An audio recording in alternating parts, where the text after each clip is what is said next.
tuna hian hei purun sen te kan kher ko a purun lapua purun sen chunga hian tel hei kan dah ta ni tel kan le luta lapui telin ka ti hu to a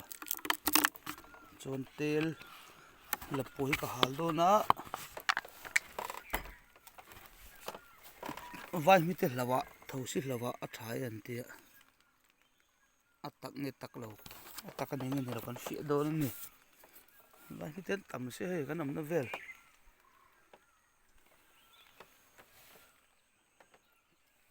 thosi pon om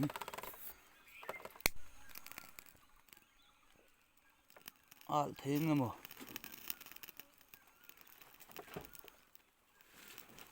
dang a vi veng veng me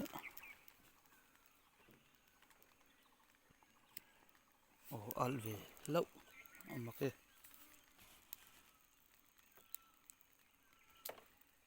vai mi ten kian phang e pha lo kan en don ni so thau te tama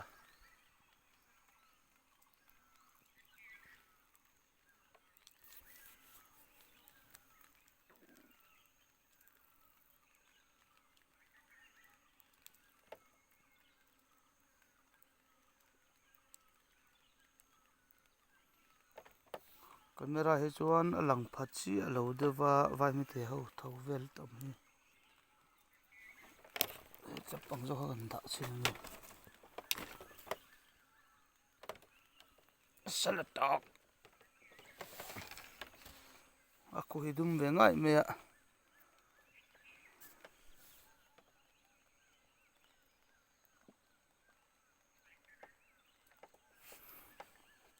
nge an don ni ten mu vang vang ila vai mi ten om nge om lo an rem nge rem lo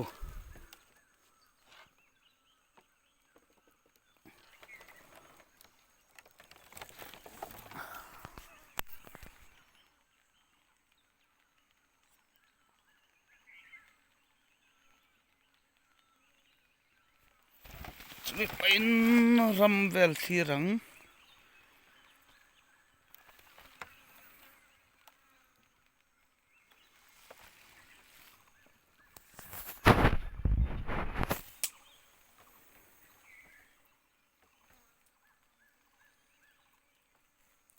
mai bul fel a chen vai mi te chen tlem pha chia mai